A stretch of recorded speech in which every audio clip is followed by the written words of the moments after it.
Hey, thanks for coming, everybody. This is Simon Rosenberg from NDN. This is our periodic showing of our most important presentation, something we call with Democrats, Things Get Better. This is a grandson or granddaughter of presentations that we've been doing for many, many years about American politics. This one was really built specifically in response to the Trump candidacy and presidency in 2019, 2020, and it's been updated now to accommodate the Biden era. So let's go. This is going to be a lot of fun. So first of all, let's see if technology works. First of all, we have to always remember just how important it was that we won this election and flipped the Senate and then had flipped the House in 2018. It's really important to imagine if there had been a different outcome, how different things would be for us today. And so I always begin this presentation with just a moment of thanks and gratitude for what happened in 2020. The basic premise of this presentation is that Democrats and America, frankly, need a better story about what's happened to the country over the last 30 plus years.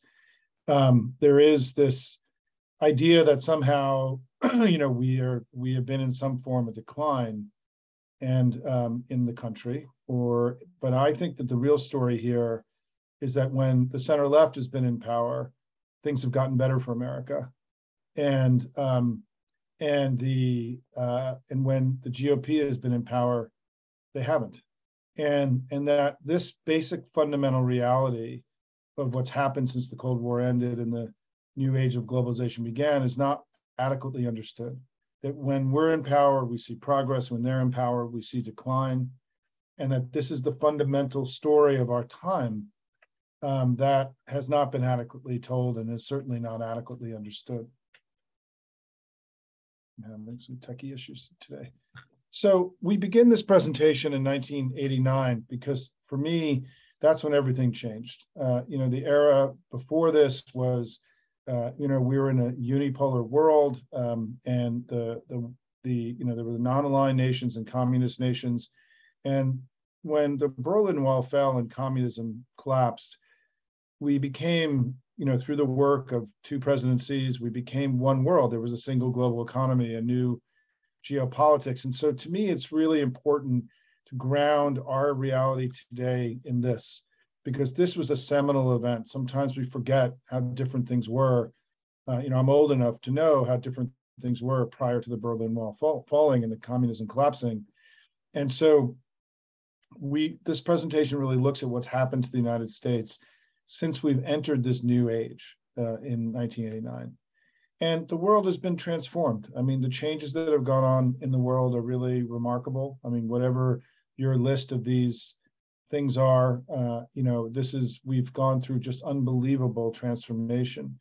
We're continuing to go through remarkable transformation just even the last few years. Things are changing again. We may be entering a new political age, post-globalization age. But the world has changed so much. And one of the things we like to think about is how do we evaluate the performance of the two political parties in America against these changes? Once the world became a single global economy, how have the two parties performed? I have to blow my nose here, sorry. And this is really the thrust of this presentation today, is to look at how the two parties have managed against seismic and global change. And perhaps the most easy way to evaluate is this, which is jobs created on their watch, over time. And what you see is that Democrats have repeatedly created a lot of jobs and Republicans haven't. And this is a really just stark and fundamental reality that the Democratic economic plans have repeatedly worked and the Republican economic plans repeatedly haven't. And in fact, have led to 3 consecutive recessions and spiraling deficits. This is what happened, prior to Biden becoming president, that in 16 years of Clinton and Obama, there were almost 34 million jobs created. In 16 years of Bush's and Trump, there were only 2 million jobs created, right? This is like a whole lot and not so much. And it's important to recognize, and that's apples to apples. That's 16 years of Republican and Democratic presidencies. you also, just to get a sense of the scale of the job growth under Biden, he's averaged 500,000 new jobs created per month. The three Republican presidents averaged 10,000 jobs per month, meaning that, if you can just do the math on this, it was 50 times the job growth rate. But it means that last month, when there were, 300,000 jobs created, that would have been 2.5 years of job creation under these Republican presidents in a single month. And so, the scale of the achievement of Biden versus, and frankly, of all the Democratic presidents, the three Democratic presidents versus what they've done, it's remarkable, right? And, this is another way of cutting the data, right? That Biden has seen 5 times as many jobs created in just less than 2 years as the last 3 Republican presidents combined.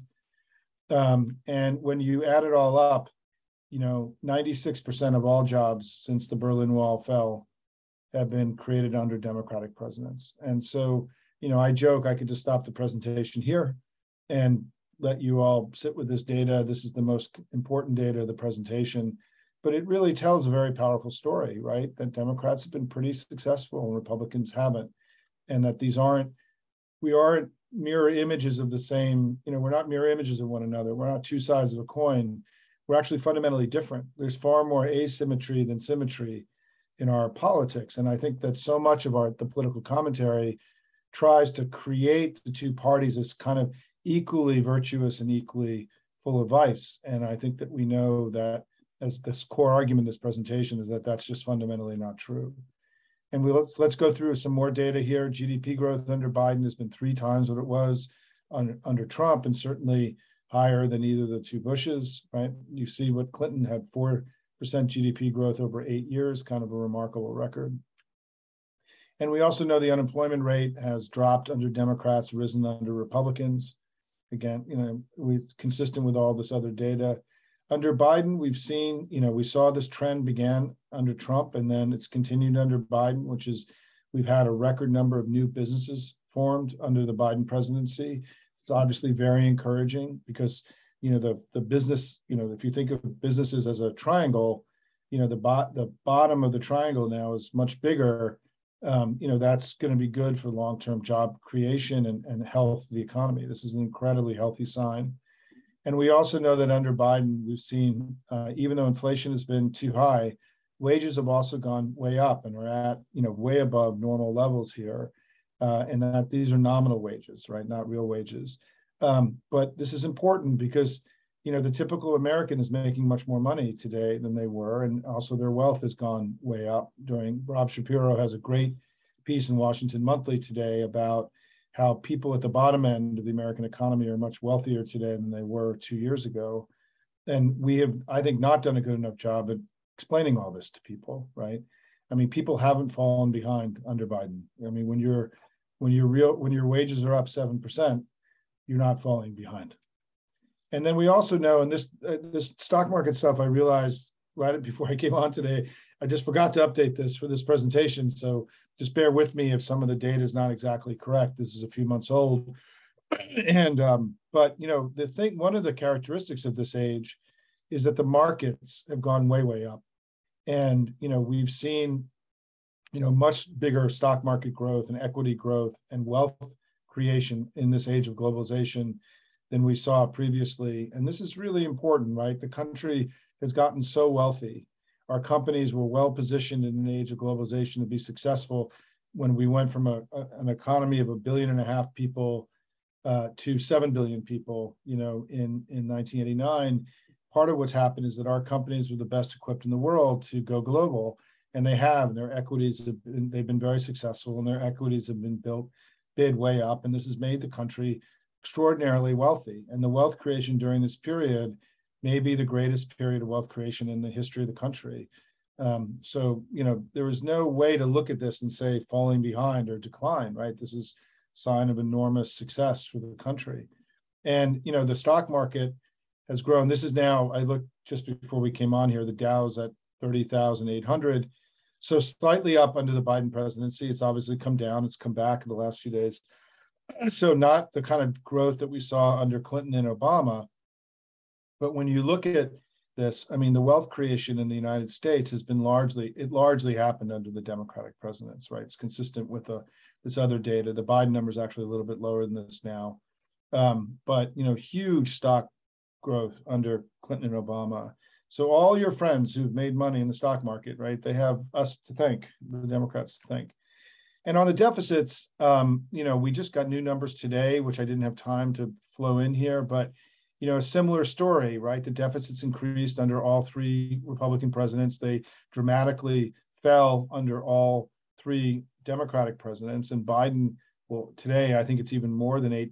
This is now actually down much low, I think even further from that based on the data that came out today.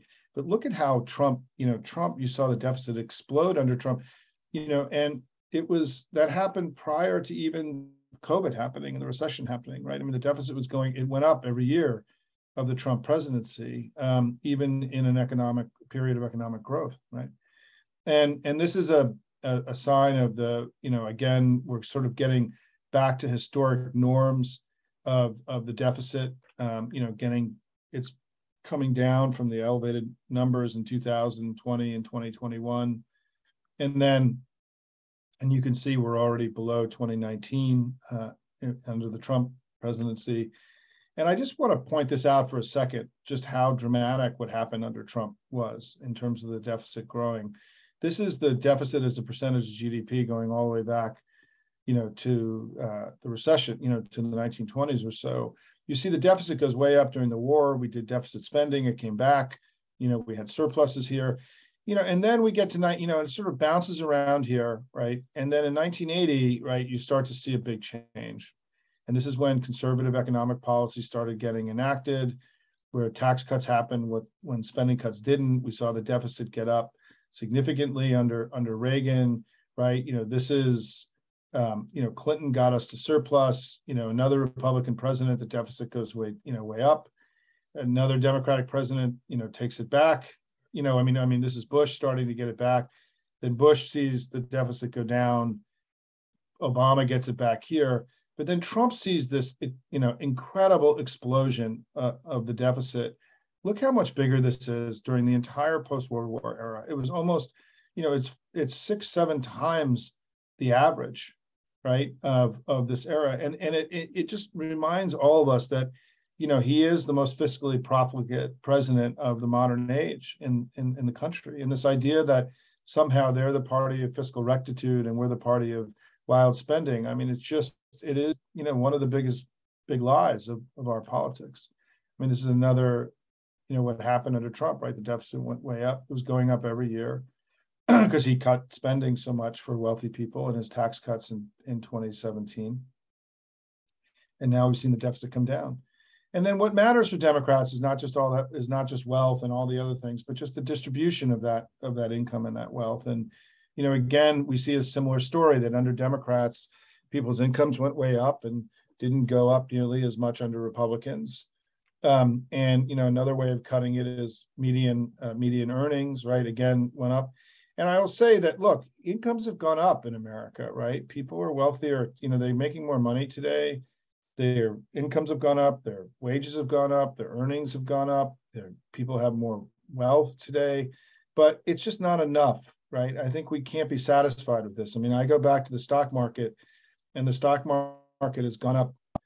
When Bush, I now realize I didn't say this, but I mean, it's gone up. The Dow was 2,000 when Bush became president, and it's 38,000 today. So if you were invested in the market, you've gone up 19x, right? And, as a worker, you've only gone up 10, 15%, right? And so there is an imbalance here, and we have to do better for the working people in the United States. I'm not sorry, not 19x, it was 15x. It's gone up 15 times since 1989, but wages have not kept pace, obviously, with that. And so we need to do better here.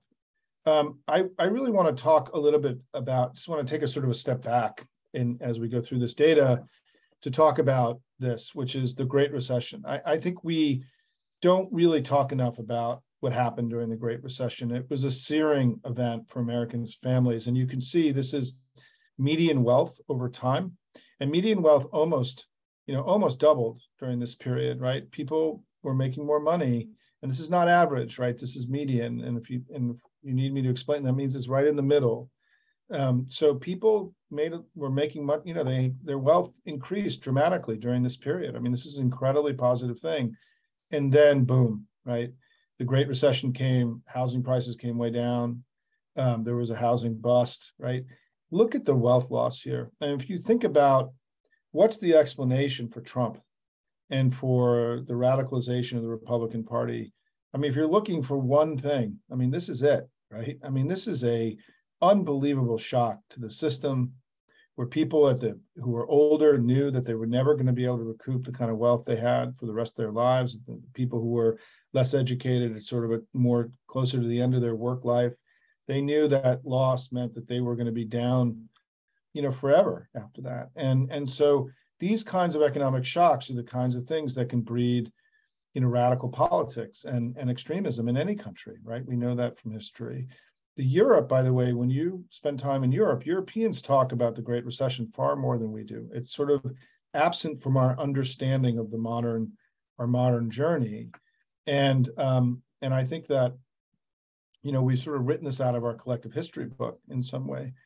And I wanted to show you that what's important here is that, under Clinton, this is now change in median family wealth by wealth quintile in the top 5%, right?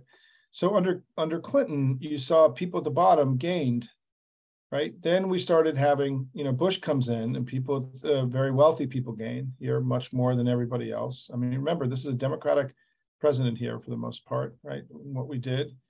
And then here's what happens under the Great Recession, that people at the bottom take an enormous hit, just an enormous hit. And so Trump gets elected in 2016, with this having been the recent experience of workers, right? So they're down, they've lost their wealth, they have taken a huge hit. And what's his answer to that, right? What's his answer to the fact that wealthy people had made all this money here and that they had not fallen behind here? I mean, who needed the help here, right? Who needed the help when Trump came in? What did he promise, right? And the blue is the benefits from his tax cut plan. And it actually had the exact opposite of what was required. It benefited the people at the very top, the people who needed the least. The people at the bottom got very little. It's really, I mean, the immorality of what Trump did and what the Republicans did in 2017 to respond to this economic decline that happened, it was really a profound moral choice, right? If you really think about it.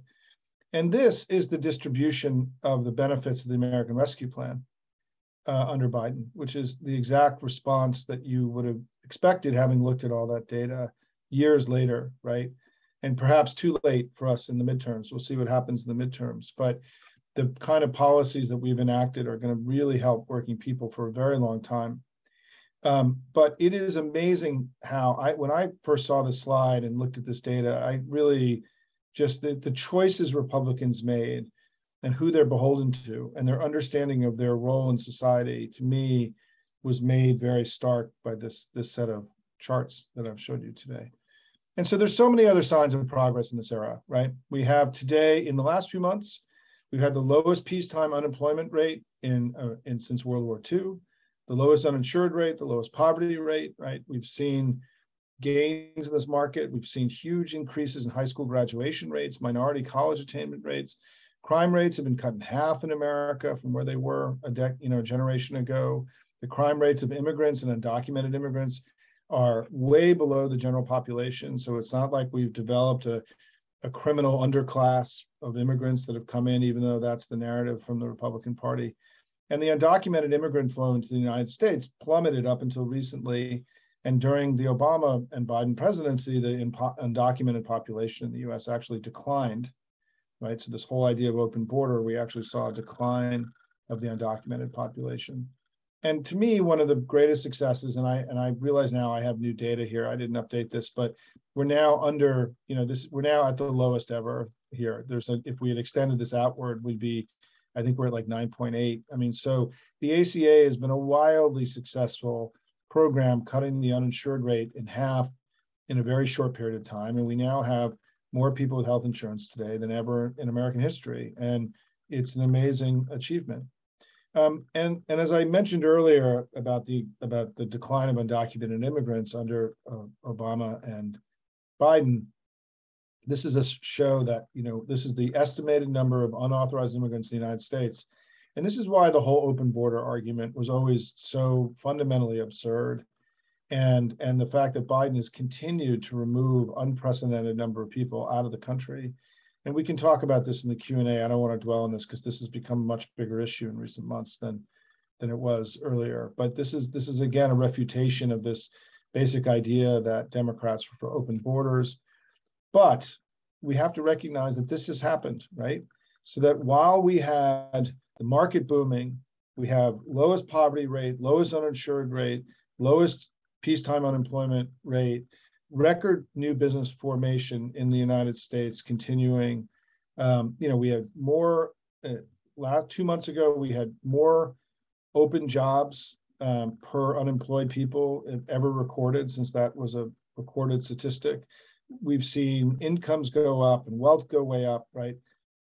And it's happened while this has happened. And I think that what I believe is looking at this data is that the argument Trump made was that everything that had gone wrong in America was due to immigration and due to globalization, when in fact, it's the exact opposite is true, right? I mean, we are, by most measures, better off today than we've ever been. And that, the country is thriving actually and doing unbelievably well. And even though we're this diverse, wild, melting pot. And so to me, we can't unpack these things. And it's not that we've fallen behind because of immigrants and globalization, is that, in fact, it's the exact opposite, right? We've prospered because of our embrace of globalization and immigration. These things are intertwined, and we have to defend it as Democrats. U.S. immigrants, you can see polling, this is a little bit outdated, but the polling has stayed very similar. There's still a general sense that immigrants contribute more than they take. I mean, that wasn't always the case.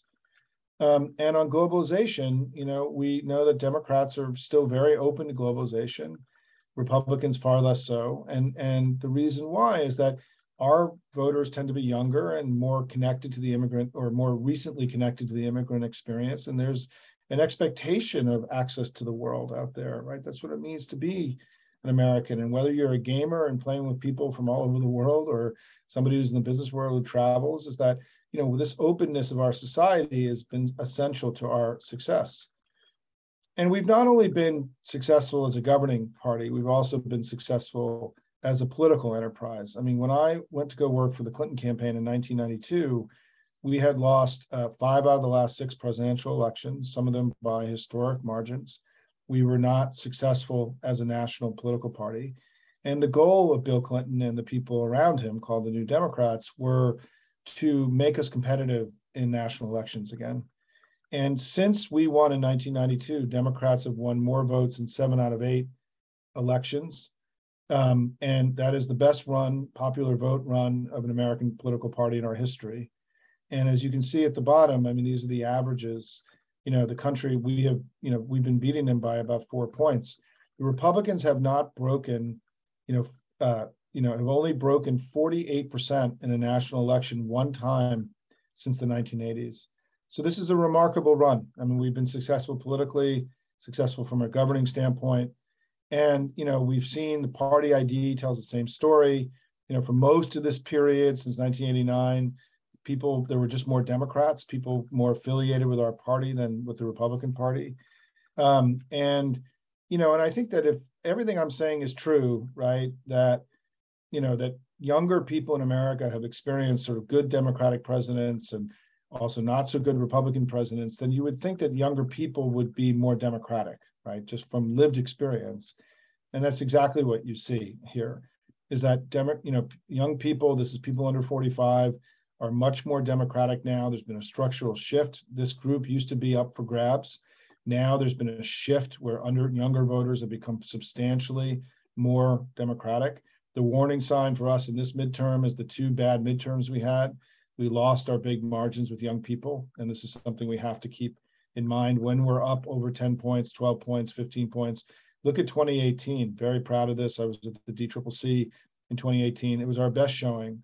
with people under 45 in any modern election. And Biden even did better than Obama, right? So this is becoming structural now. This is not just dependent upon a charismatic candidate.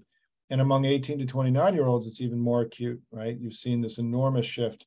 I mean, look at this, right? In 1998, 1994, right? We didn't have any advantage with 18 to 29-year-olds.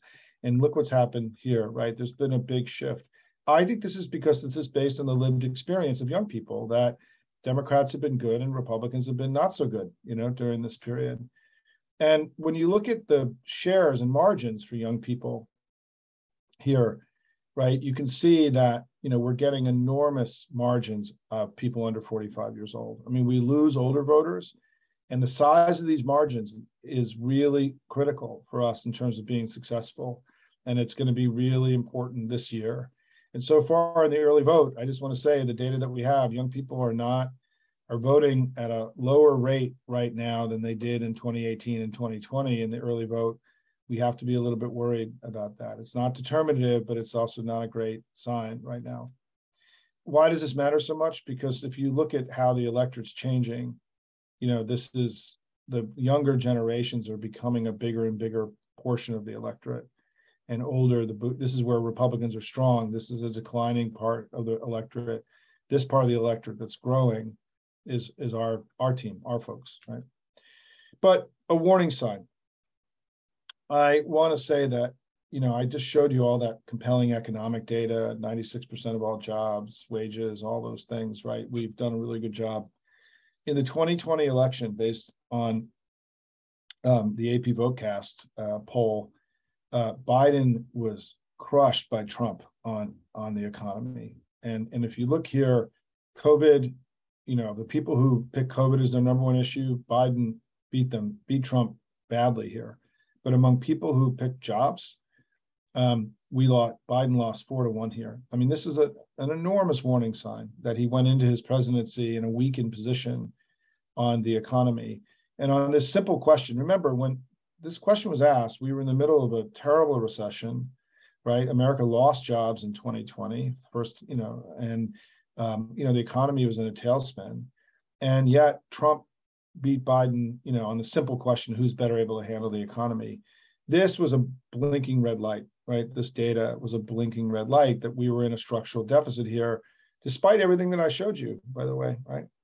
And basically, I could show you a lot of slides, but we're still 10 to 15 points down to Republicans on the economy today, despite everything I just showed you with Biden. I mean, I'm going to skip these slides for time reasons, but what we know now is that if it's the economy stupid, and the economy is either number one, number two issue in every election, we can't be the party we want to be if we're down 10 to 15 points on the economy to a party, by the way, that's created 3 consecutive recessions, spiraling deficits, and did the immoral tax cuts in 2017. We should never be losing to the Republicans on economic issues, given what I just showed you. And I would argue that this is a collective failure of Democratic leadership that is something that we have to address at a structural level, or we're not going to be where we want to be in this modern age. We need to get more credit for what we've done. And it just is galling to me that Republicans could be ahead of us on these issues, right? I do want to show you one slide that's really important. This was taken in February of 2022. And so basically the question is, over the last 12 months, has the country experienced more job growth? So in 2021, we had more jobs created than any year in American history. And in 2020, we lost 3 million jobs, right? So the contrast between job loss, massive job gains. So this is kind of an easy question, right? Which is, hey, did we have more jobs created in 2021 than 2020?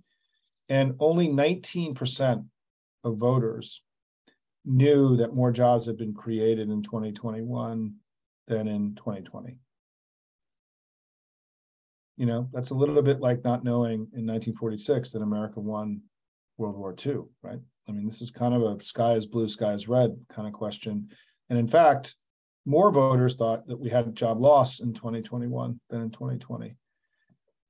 This is a problem, right? It's a serious problem. And, and if we don't have the midterm that we or want to have in the next few weeks, a lot of it is going to be due to this, and that we were unable to create a serious economic conversation with the American people about what we have done over time and also what we've done in the Biden presidency. And so this is a warning sign here that there's a disconnect between what has happened in the real world and what people now understand to be happening in their lives. So let me bring it to a close and some sort of reflections on all of this. When I began this project, I was really focused on trying to, wow, I've gone very long today. I'm sorry, everybody. I don't like to do such long presentations. I don't know why I was so pondering today. I appreciate it. So I'll go quick here. But when I began this, I was really focused on trying to attack symmetry. This left and right are co-equal, just mirror images of one another. It is a fallacy that distorts so much of our experience in the country. It's wrong, it's false, it's misleading, it's inaccurate, and we have to reject it. We should never play into the left-right frame. It's inaccurate. The frame should be good, constructive, positive progress, failed, decline, recessions, whatever it is. That's the structural frame we have to put into this, and it's even more urgent today, given what's happened to the Republican Party. I think the moment we're in is that we're in a moment very similar to what happened after World War II, where the world suffered a collective trauma, and these kinds of dislocations that we talked about earlier with the Great Recession. We've had it with COVID. We've had another massive, global dislocation that is causing economic harm and migratory flows due to failed economies and all sorts of things. The world is still very unstable coming out of COVID, and we have a real opportunity, I think, now, in addition to the war in Ukraine, to reestablish the virtue of the global order that we built back in the 1940s, and that this is really our greatest challenge now as center left. I mean, Democrats helped create this global order that we're living in today. It's going to be our responsibility to make sure it lives for our children too. And whenever I give a presentation like this, I'm often drawn to the power and simplicity of this formulation that FDR came up with in 1941 about where the world needed to go. And I come back to this. This is my touchstone in many ways when I think about why I'm in this business and what I'm doing, is that think about the alternatives think about other words that he could have used, authoritarian language and so on, but he didn't. He talked about freedom. And it was these four simple freedoms, right, that became the governing sort of structure and strategy for the world after World War II. These are embedded in the UN. These are the four freedoms of the United Nations, right? The United Nations was built around these four freedoms. And this is the most powerful speech ever given in the most powerful political speech probably ever given in the English language, and certainly American English language, because of what it did is that it took the American commitment to freedom and repelling authoritarianism, as we did in the 18th century, and we made it a global project. And that global project is being challenged now, right? I mean, and we have a lot of work to do. What Russia and now Iran are trying to do in Ukraine is to break this global order that we built back in the 1940s and have maintained and strengthened over a long period of time. This is a consequential time. And that global order that we built wasn't just about freedom. It was about unprecedented prosperity for the people of the world, and that their lives just got so much better, right? Global poverty has plummeted since World War II, however you look at it, right? This is an incredible achievement and something that our party is responsible for in many ways. And also you've seen life expectancy explode during this period. I mean, these are just amazing achievements that I hope all of you are inspired by the way that I am, frankly, because it's just a remarkable set of things that our party did for the people of the world. And so I do think we have to, as we go forward, lean more into our storied legacy. You know, our party may have done more good for more people than any other group of people in politics in all of human history. I mean, this is a major thing that I just showed you, right? These are big things. It could have been very different after World War II. There could have been a very different future for the world, but we made great choices and we did remarkable things. And we have to be animated, inspired by that every day, right? But I think when I began this presentation, I didn't have this slide because I was just talking about what we did, but we have to recognize now that the Republicans are not just a failed party anymore, but they are become a malevolent force. And that this is really significant and something that I have been trying very hard to create language and understandings that we're now up against something that's not just on the other side or the other team, but something that has malevolence in their aspirations for the country. It's really a remarkable development, and there hasn't really been anything like this in our history in the United States. And so, what I say is that, when you wonder, when people talk about what's gone wrong with America, decline, concentration of wealth or whatever it is, what we have to remember is that, we've done this, right? It's not that Washington's broken or that our politics are broken, right? It's the Republican Party that's broken, that basically the country's been let down because one of the two American political parties just hasn't done their part over a long period of time. And now they're doing something worse than not doing their part, right? Which is why, if you need any reminder about what you're going to do in the next few weeks, it just can't be that we allow these people back in charge of that building after everything they've done. It just can't be that that's what happens. And so that's it, everybody. That's my presentation. It's in its core, it's an optimistic view of our country and everything that we're doing. But also, I think we all recognize now that it has to be tempered with a degree of realism about the challenges ahead of us and the struggles that we will have in the coming years. Let me open it up to all of you. I'm going to stop screen sharing. 2 ways to ask questions, right? You can raise your hand and jump into the conversation, or we can do, we can go to, let me go to some written questions. Hey, Alex. Yeah, Alex, my old neighbor, I grew up in Fairfield County in Connecticut, and he's there today. I hope you will address inflation as a reconsideration to see if the political wind has changed to our detriment. Yeah, I don't know that I know yet why we have seen some polls, not every poll, move towards the Republicans. We haven't seen it in the States yet. Doesn't mean it's not happening. I can tell you that from talking to people in the campaigns, they're not feeling any kind of dramatic movement. It doesn't mean it's not happening, right? We don't poll every week. It's not like there's some of the Senate races do, but the House races only poll every 6 weeks or something, right? So there's no question that, let me give you my take on this, right? And Alex, you brought this up in other discussions we've had. I think that what is implicit in the way that I discussed all of this today is that I am disappointed in the way that we've conducted the economic conversation with the American people over the last 2 years. And that we needed to establish that Democrats were for growth and opportunity and rising wages, and inflation was too high, and we had a plan for that too. Instead, I think what we've done is we've focused a lot on inflation. And this has been, so in my view, we've been making the Republican argument against us for them. And we didn't make the argument about all the good things that happened. And so I think people have become, there needed to be more strategic context to what was happening in the economy. And that inflation was also being driven not by Biden's economic policies, but by COVID and supply chain. And the truth is that the thing that's really pushed inflation to a place where it got uncomfortable for us was Russia and the war is what pushed inflation way up. It was much more modest prior to the war beginning. And even what's happened in the last few weeks, if it ends up being that the Saudis and the Russians intentionally raising prices right before our election in order to punish the Democrats and to help the Republicans, if that ends up being the issue that really changed the election, just think about how we are once again in a place where the intervention of Vladimir Putin may have determined the outcome of the American election. It's just unbelievable that we're in this place again.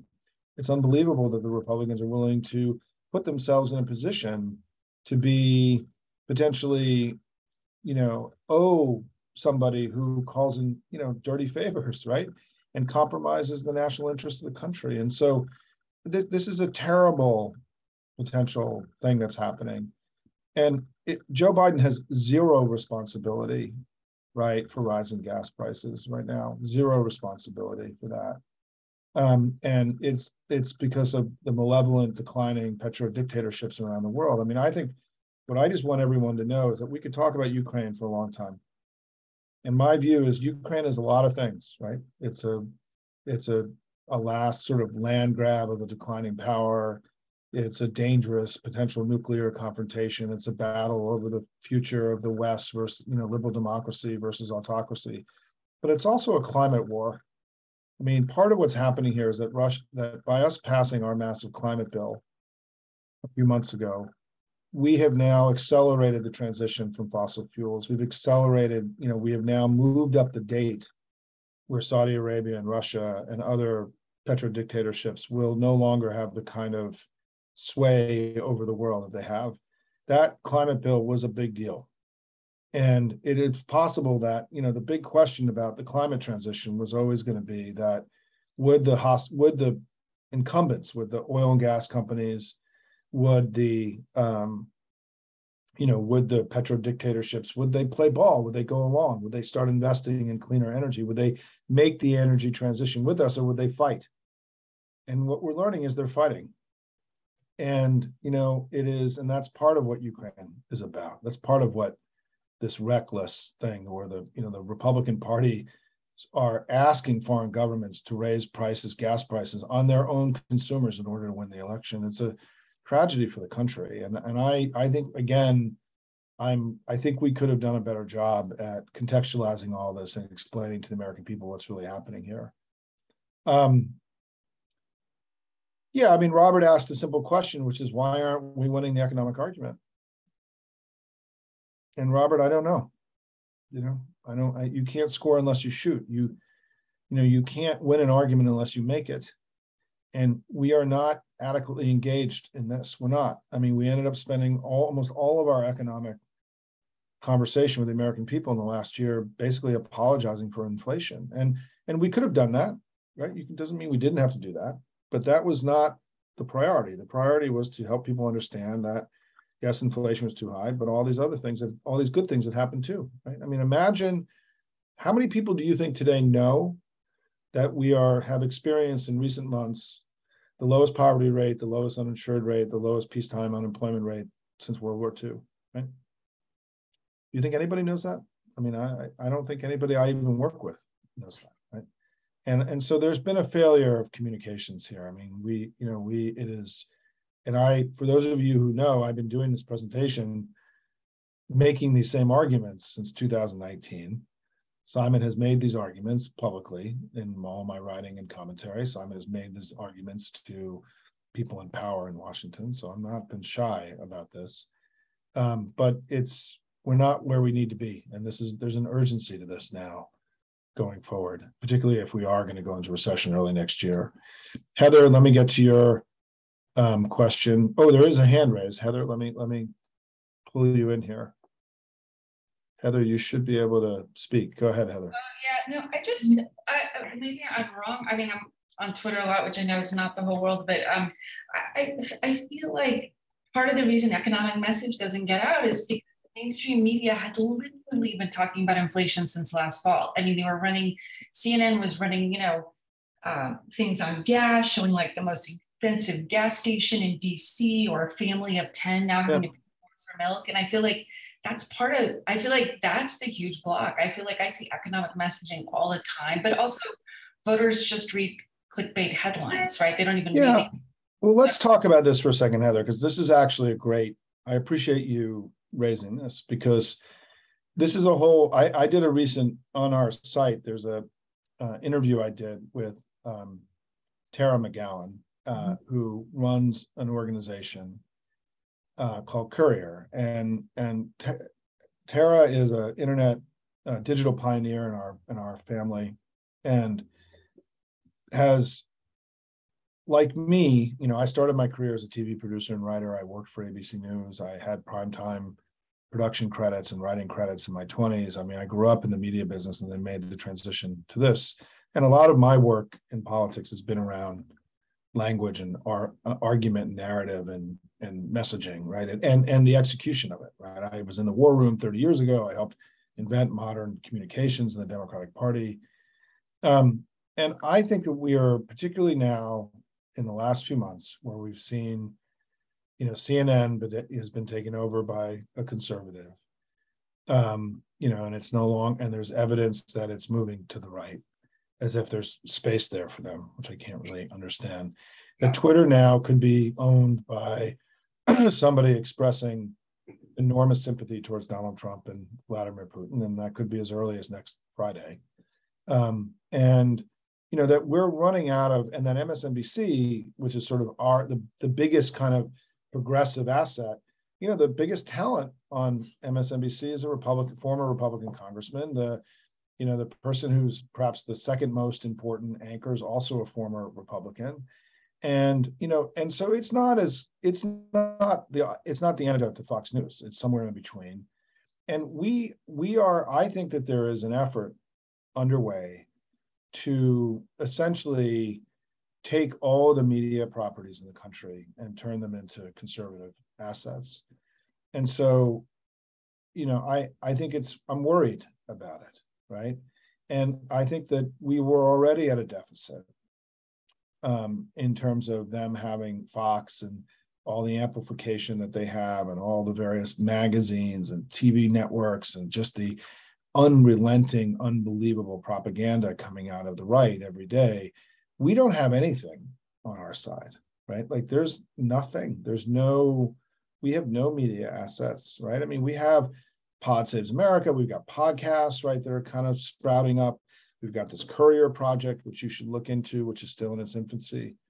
But this is a really major issue. And I think, if Twitter goes, and if Elon gets Twitter, Twitter is the sort of nerve center of a lot of democratic activism. And, I think it's going to be, if that disappears, and I think Elon's trying to take it away before the election, right? I mean, I think he's literally it's next Friday. He takes ownership if everything goes right, is that we have to start having a very big conversation about this as a family. And because I think we have been negligent, I don't agree with you 100% that it's just because we're up against this media machine. I don't think we tried to win the economic argument. I think we ended up making, and look, the White House knows how I feel about this. So I'm not, speaking out of school, but I think the decision to lead with the sort of the defensiveness around inflation was a strategic error by us over the last year. I think we needed to talk about all the good things we had done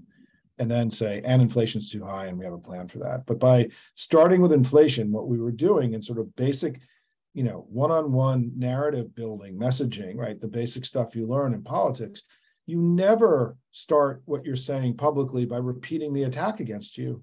You never do that. I mean, I went on Fox News for 18 years, thousands of appearances. I never repeated the Republican attack against me. I just said my thing. I said my piece, right? They were attacking me. I didn't have to repeat it. The Republicans were talking about inflation every day. There was no reason for us to talk about it.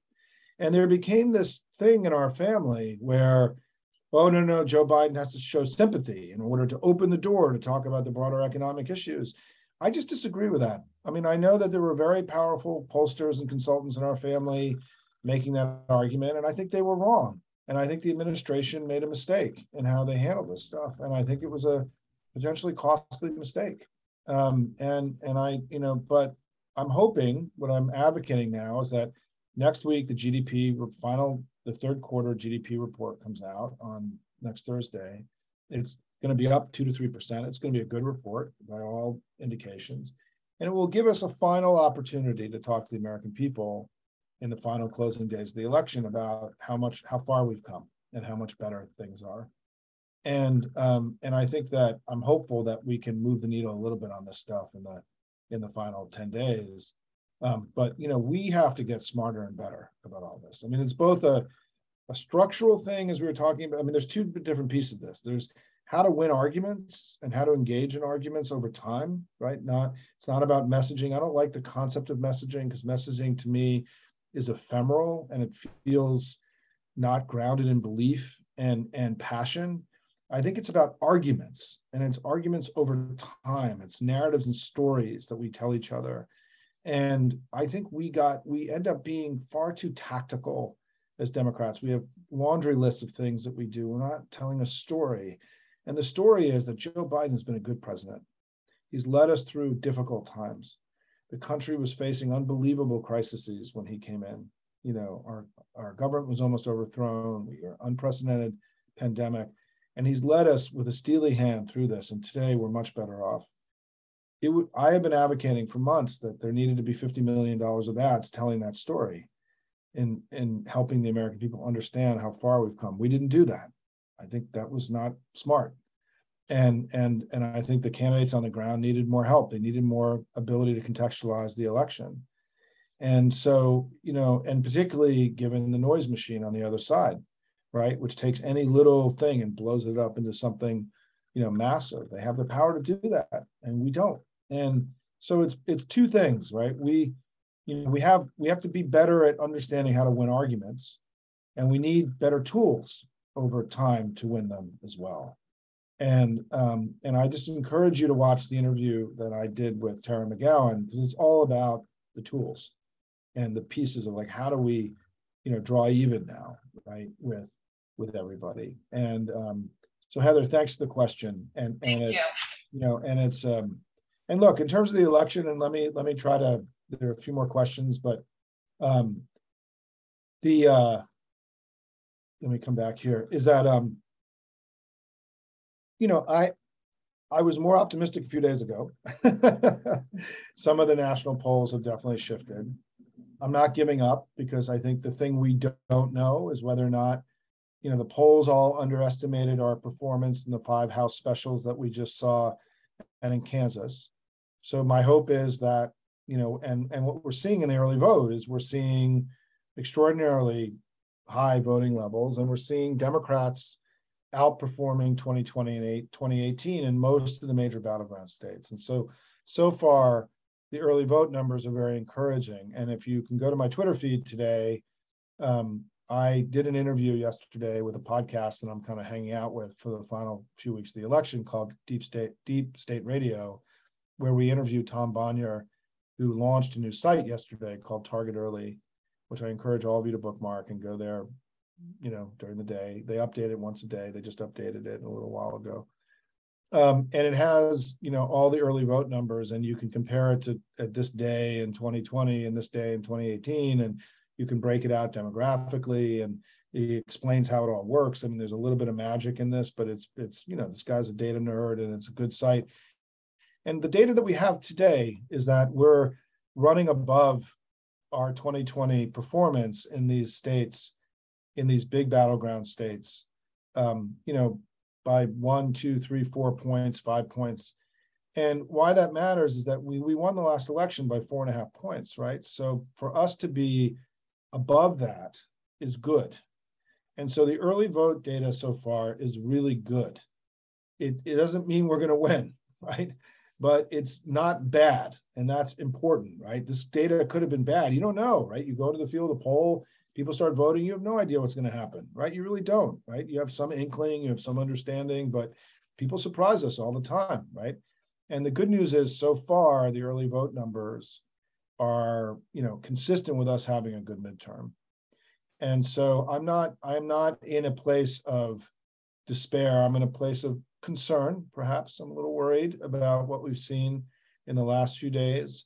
I have talked to friends of mine on the ground. Campaigns aren't really feeling any kind of big shift. And we have a lot of money. I mean, the other thing is our candidates have more money than their candidates do. We're going to have more ads up on the air in the final 3 weeks than they will. Final, you know, whatever, 18 days, 17 days. And also the Republicans are still struggling to pull their whole coalition together. There's an unprecedented number of leading Republicans across the country who've endorsed Democrats or who've endorsed against a Republican, saying don't, like Liz Cheney went to Arizona and said, don't vote for these crazy people, right? She didn't endorse the Democrat, but she endorsed against the Republicans. You have an unprecedented effort all across the country by more traditional Republicans to persuade other Republicans to not vote for MAGA. And even if that is effective, it's shifting 1 percentage point in the election.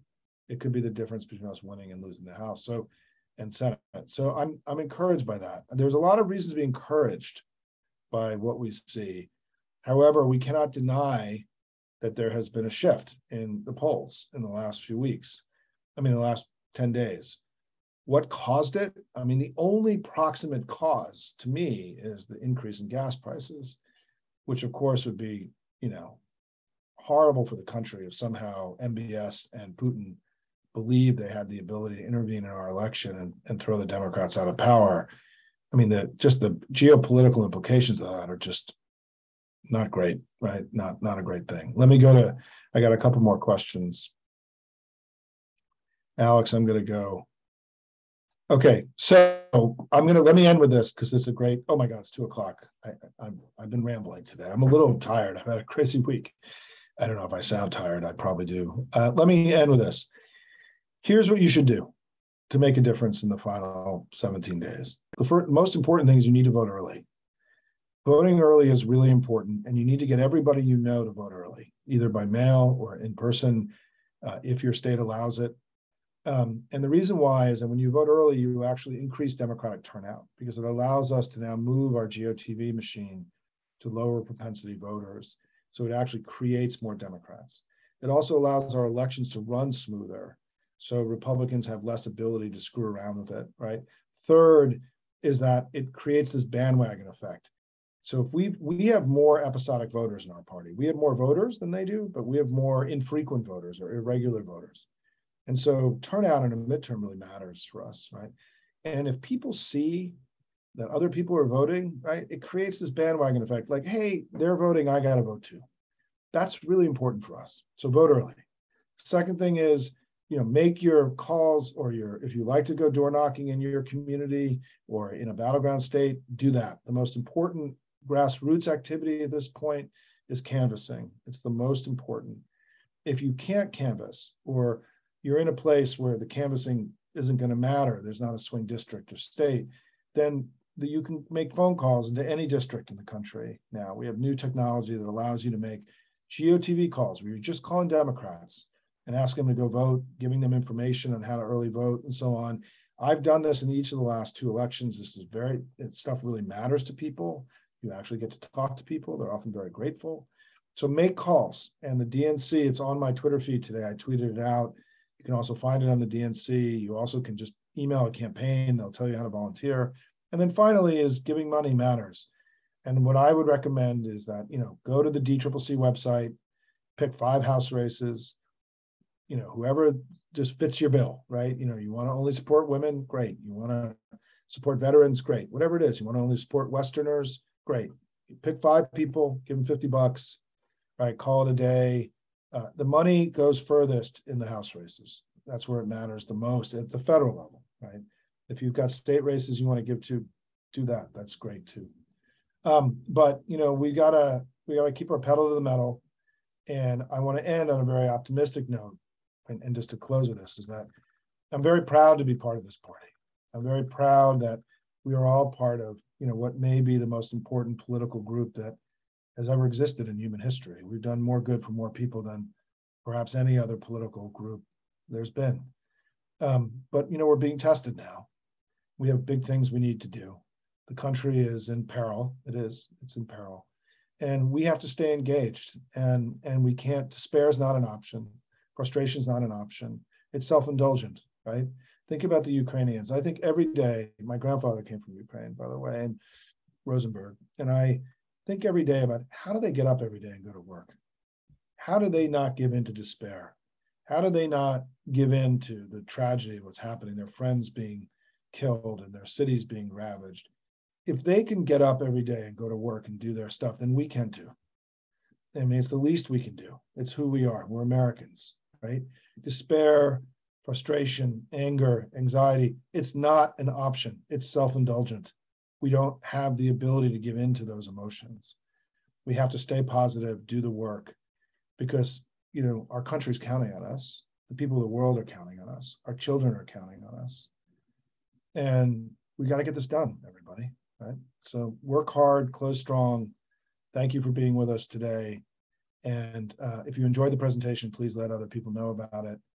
and good luck. God bless.